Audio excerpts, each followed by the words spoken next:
भगवान की कथा को श्रवण कर रहे हैं।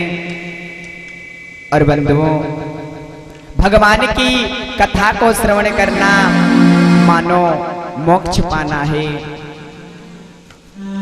बंधुओं, बड़े बड़े ऋषि, बड़े बड़े महात्मा, यहाँ तक जो लोग देवता लोग हैं वो भी महाराज भागवत की कथा के लिए तरसते हैं। तो आइए कथा में प्रवेश करने से पहले एक छोटा सा भजन, उसके तत्पश्चात आप लोग भगवान की अमृतमयी कथा को श्रवण करें। बंधुओं, ये हमारा और जो आपका ये शरीर है, इसका कोई भरोसा नहीं है। इस जिंदगी का कुछ भरोसा नहीं है, कब और कहां पर रुक जाए। बंधुओं, आइए सभी लोग मिलकर कर एक भजन को गुनगुनाते हैं। सभी लोग प्रेम के साथ में बोलेंगे, रिक्की क्या भरोसा है इस जिंदगी का, वो क्या भरोसा है इस जिंदगी का, साथ देती नहीं है किसी का।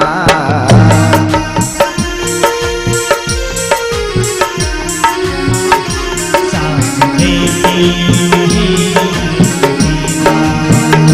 क्या भरोसा है इस जिंदगी का, साथ देती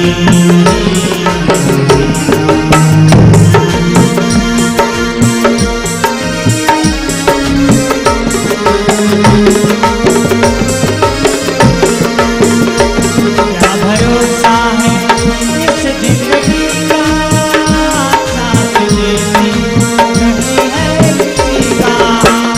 साथ देती नहीं है किसी का। क्या भरोसा है इस जिंदगी का, साथ देती नहीं किसी का।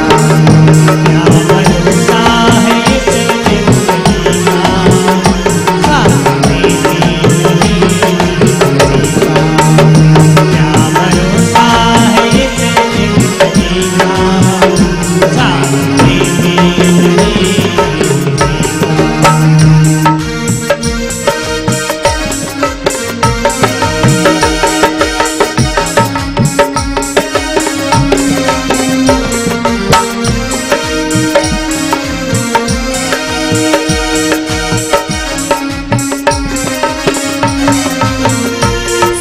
रुक जाएगी चलते चलते, सम्मा बुझ जाएगी जलते जलते। सांस रुक जाएगी चलते चलते, सम्मा बुझ जाएगी सांस रुक जाएगी चलते चलते, सम्मा बुझ जाएगी जलते जलते, सम्मा बुझ जाएगी जलते जलते। दम निकल जाएगा आदमी का, दम निकल जाएगा आदमी का, क्या भरोसा है इस जिंदगी का, निकल जाएगा आदमी का।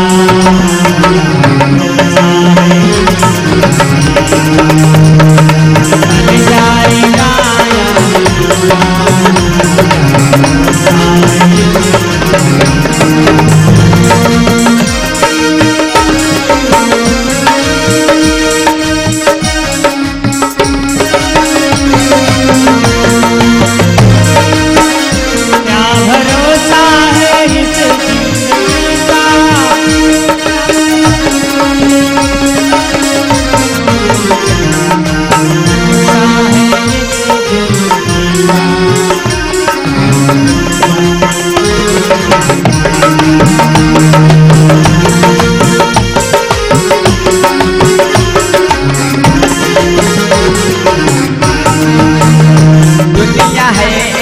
हकीकत पुरानी, चलते रहना है इसकी रवानी। दुनिया हकीकत पुरानी,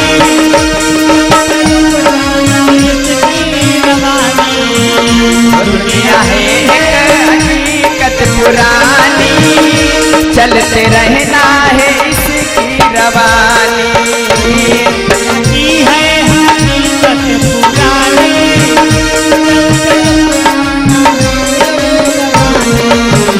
फर्ज पूरा करो बंदगी का, फर्ज पूरा करो बंदगी का, क्या भरोसा है इस जिंदगी का, साथ देती नहीं है किसी का, क्या भरोसा है इस जिंदगी का, क्या है इस जिंदगी का,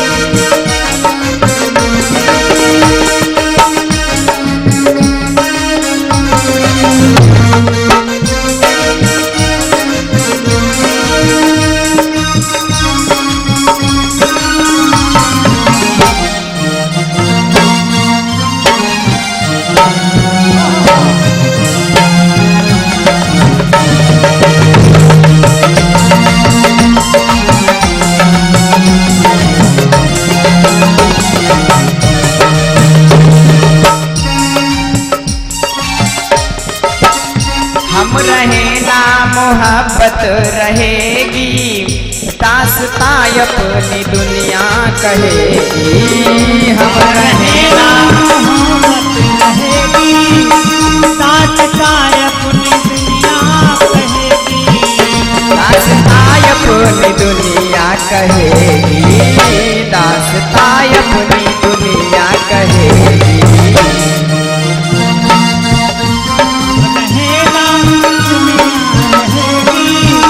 दास्तां अपनी दुनिया कहेगी, आदमी का नाम रह जाएगा आदमी का, क्या भरोसा है इस जिंदगी का, साथ देती नहीं है किसी,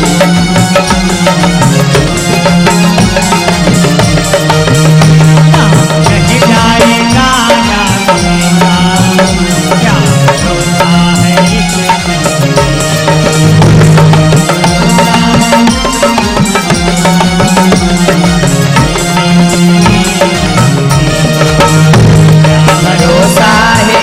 जिंदगी का, साथ देती नहीं है किसी का, क्या भरोसा है इस जिंदगी का, साथ देती नहीं है, क्या भरोसा है इस जिंदगी का, साथ देती नहीं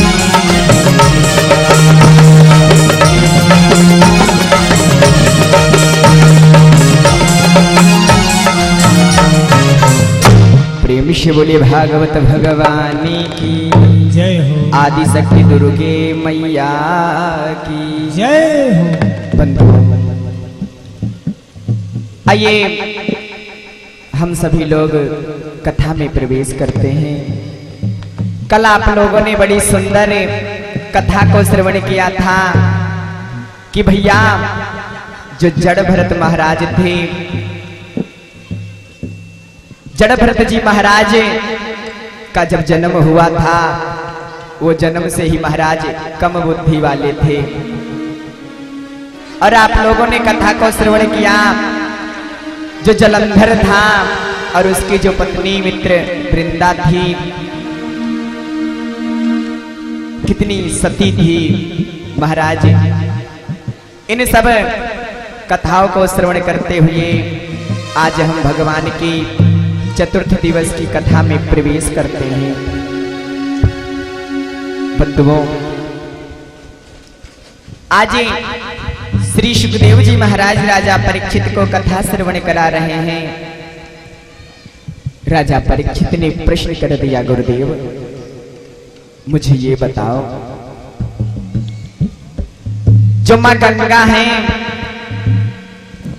अगर उनको कोई उनके जल को पान करता है, गंगा जी में स्नान करता है, तो क्या मुक्ति मिलती है? महाराज तो आज सुखदेव जी ने बताया राजने, दृष्ट्वा जन्म शतम पापम और पीत्वा जन्म शतद्वयते स्नात्वा जन्म सहस्रेण हंतिम गंगा कलो युगे। कहा राजा ने, दृष्ट्वा जन्म शतम पापम, अगर कोई व्यक्ति गंगा जी के केवल दर्शन कर लेता है तो बताया है 7 जन्मों के पाप नष्ट हो जाते हैं। और अगर महाराज गंगा जी को पान कर लिया जाए, कहीं गंगा जी का जल हमारे मुख के अंदर चला जाए तो पीत्वा जन्म सहस्त्रेण, 1000 वर्ष के पाप नष्ट हो जाते हैं। और बंधुओं बताया गया है, अगर स्नान कर लिया जाए, गंगा जी में अगर स्नान कर लिया जाए भैया, तो 7 जन्मों के पाप नष्ट हो जाते हैं। कलयुग जो है महाराज, कलयुग में केवल मुक्ति का जो साधन है वो गंगा जी है। अगर गंगा जी में कोई व्यक्ति स्नान करता है, गंगा जी का जलपान करता है, गंगा जी में आचमन करता है, तो समझ लो उस व्यक्ति को मुक्ति मिल जाती है। कहने लगे, हे राजनी, और सुनो, आपके मन में और क्या सुनने की इच्छा है, आप मुझसे निसंकोच प्रश्न करें। तब महाराज आज सुखदेव जी के सन्मुख बैठे हुए महाराज राजा परीक्षित ने प्रश्न कर दिया, गुरुदेव ये बताओ, मैंने नाम सुना है कि एक गज और ग्राह का युद्ध भी हुआ, तो वो गज कौन था? गज बोले तो हाथी, वो हाथी कौन था और ग्राह कौन था? तो आज सुखदेव जी कहने लगे, राजन सुनो कि वो गज कौन था और ग्राह कौन था। बंधुओं, एक बार की बात है, एक तालाब था और तालाब में जल भरा हुआ था, और एक गज नाम का जो हाथी था, गजेंद्र जिसे कहते हैं महाराज, गजेंद्र नाम का हाथी उसे सरोवर के पास में जाता है, अपने बीबी और बच्चों को ले लिया और सरोवर के पास में चल दिया है जल पीने के लिए। और जब महाराज जल पीने के लिए गया तो क्या किया है कि सरोवर पर एक गजेंद्र बलि और पानी पीने आ गया। कहीं सरोवर पर एक गजेंद्र बलि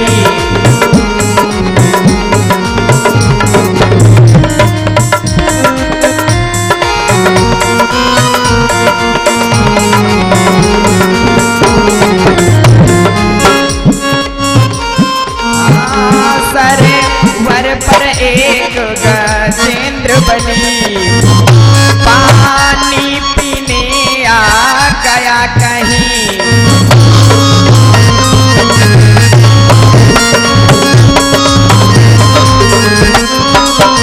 पानी पी कर हथनी समेत करने लग गया बिहार बलि। पानी पी कर हथनी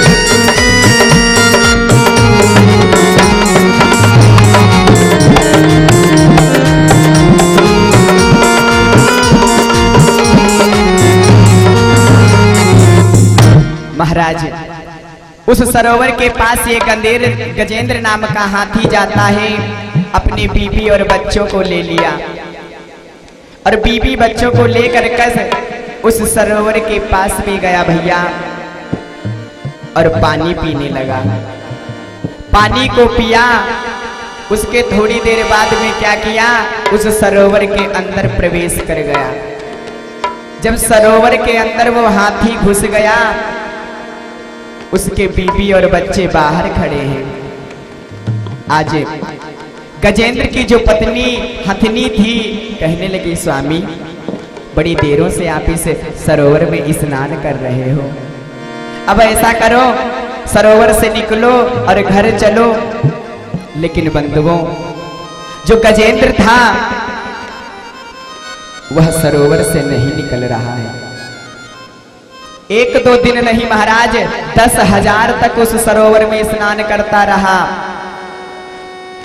भैया आज हथनी बहुत परेशान है। स्वामी ये आप क्या कर रहे हो?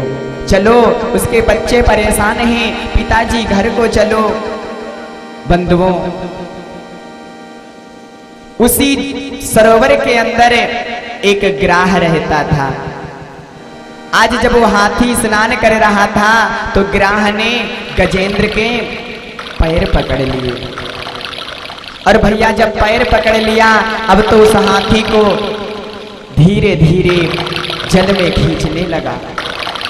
गजेंद्र धीरे धीरे जल के अंदर जा रहा है, परेशान है एकदम से। महाराज कि ये क्या हो गया?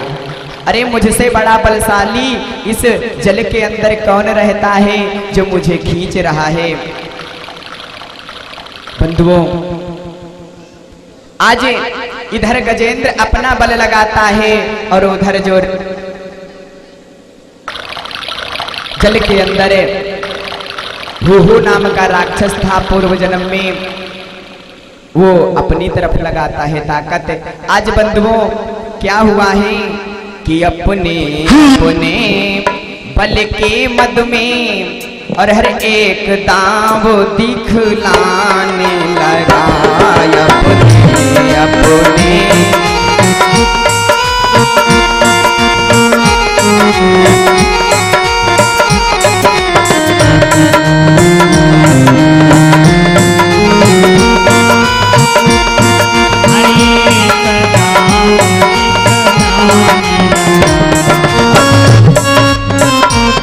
अपने बल के मद में हर एक दांव दिखलाने लगा।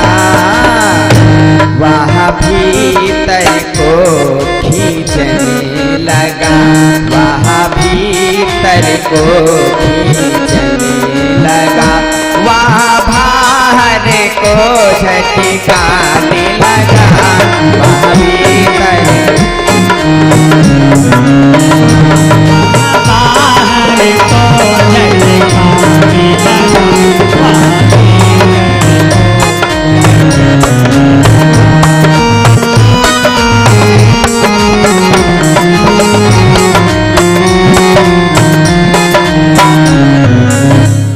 महाराज आज जो हाथी था वो अपने उधर ताकत लगाता है कि बाहर निकलूं, और जो ग्राह था महाराज वो अपनी ताकत लगाता है कि गजेंद्र को इसी पानी में डुबो दूं। आज गजेंद्र के पास में जितनी ताकत थी सारी ताकत को लगा दिया, लेकिन जल के बाहर नहीं निकल पा रहा है। तब तक महाराज गजेंद्र के बच्चे आ गए। आज उस हाथी के बच्चे अपने पिता के सूंड में सूंड डालकर खींचने लगे, लेकिन बंधुओं फिर भी वह हाथी बाहर नहीं निकला। तब तक उस गजेंद्र की पत्नी आ गई हथनी, उसने भी सूंड में सूंड को जोड़ लिया और गजेंद्र को बाहर निकालना चाहा, लेकिन भैया गजेंद्र बाहर नहीं निकला। गजेंद्र के पास में जितनी ताकत थी सारी ताकत लगा दिया। बंधुओं जब सारी ताकत लगा दिया, जब ताकत नहीं बची, तब भगवान को याद करता है कि आखिर दम को खींचता हुआ वह बेचारा चीकारे उठाया को।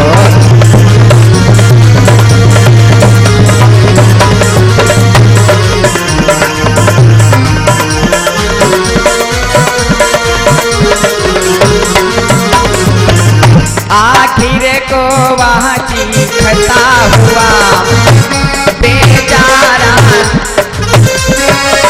वहाँ बेचारा चीकार उठा। जब दम ना रहा दम भरने का, तब राम नाम स्वीकार उठा। जब दम न रहा दम भरने का,